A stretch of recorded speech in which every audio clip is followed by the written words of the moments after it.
One of the things that I think we discover when people come and participate in a Glasgow City Mission is that it starts to impact their own church culture, where that starts to change. People often come here thinking that they're going to be helping, and they often do, and they change and transform what's happening here, but then the life of the church that they're part of starts to change too. Slowly but surely that culture shifts. They start to be less insular, but then start to look out into their own community, starting to becoming missional and active in their own communities, because they start to see the impact this is having here in Glasgow City Mission, and also how they can have an impact in their local community. We depend so much on volunteers helping us doing what we're doing here at Glasgow City Mission. Without them, we simply couldn't operate. We are dependent on churches for volunteers, for their financial support, for helping us meet this need in Glasgow, for churches to continue to support, and for new partners to come on board, new churches to come and join us. We'd be really grateful that they're a great help to us. You're about to hear from some other people whose churches are currently involved in Glasgow City Mission, and we hope that their stories inspire you as churches and church leaders to be part of what we're doing at Glasgow City Mission. We've had a lot of volunteers over the years, still have, people who help out for 1 or 2 evenings a week, and then financially I think we try to contribute from our mission giving budget every year to the work of the mission. One of the things we're concerned about is that idea of reaching the least, the last and the lost, and I think being really conscious at the moment that poverty is increasing in the city as the recession goes deeper. More people are becoming homeless. You only have to look around the streets of the city. You'll see more people come to us looking for food and looking for support, more than I've ever seen in all the years I've been in Glasgow. I think having a mission there as both somewhere that we can partner with, but also somewhere that we know is safe, that we can send people to get the extra help that we can't give. You know, resources are limited, there's only so much we can do, so that idea of pulling resources and having the expertise that the mission has in that whole area of need of homelessness and so on, that's just been fantastic. It's affected how we view the world around us, it's affected how we interact with the community in which we're situated as well. So I think there's it's a partnership, it's how we would see what happens with the mission. If every church in the city just did small things towards the poor, we would be making a huge impact. Supporting Glasgow City Mission allows us to engage quickly with poverty and hunger, not 5,000 miles around the world, but 5 miles down the road. This is a Scottish charity. It's a charity that had its origins in Victorian Glasgow.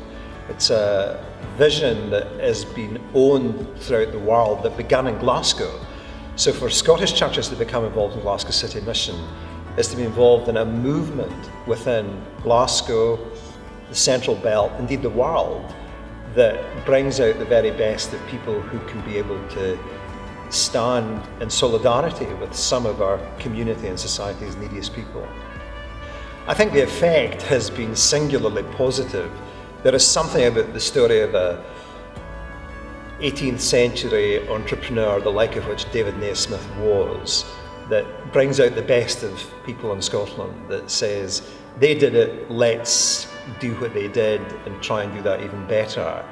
I think the effect has been singularly helpful in allowing people to see that actually the Great Commission of Jesus and the need to follow him brings the needs of our city and our neighbours right into our experience. I think it's been great.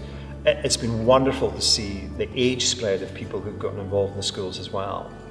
Local schools have been quick to see this agenda as something that sits very close to their educational agenda. So in the Curriculum for Excellence, the GCM values and project aims allow us to engage kids at a significant level from P1 to P7, S1 to S6 on issues of social inclusion, experiences of poverty, of hunger, and schools just seem to find this as an opportunity for them to understand that hunger and housing, all of the issues that GCM are involved in, are Glasgow issues and not just developing world issues. Glasgow City Mission and being involved with it has many effects on the life of the congregation. Firstly, it broadens our world view, which is always a good thing for people who live in the suburbs. And we do, and hearing of other people is one thing, but what makes the difference is when you begin a relationship with them. So by volunteering with the mission and by giving gifts to them, or food and clothing, etc., then we build a stronger relationship with our neighbour, quite literally. It's just biblically based. We're not doing it because we are told to do it, but actually because we want to do it. It's quite interesting. The first time we volunteered, we had to appeal for volunteers, and we managed to get the 14 volunteers for the night shelter. But thereafter, we didn't have to appeal at all. People knew we were doing it and had volunteered beforehand, which is an interesting way of seeing how people change and are actually willing to give of themselves.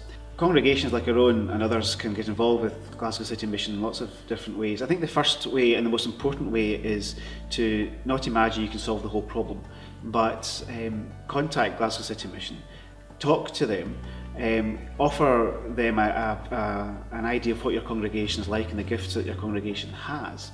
Pick Glasgow City Mission as a partner with you to help you be the church here as much as Glasgow City Mission be the church where they are. And that partnership, that relationship brings untold benefits to what we talk about, who we imagine ourselves to be and who we long to be in the future.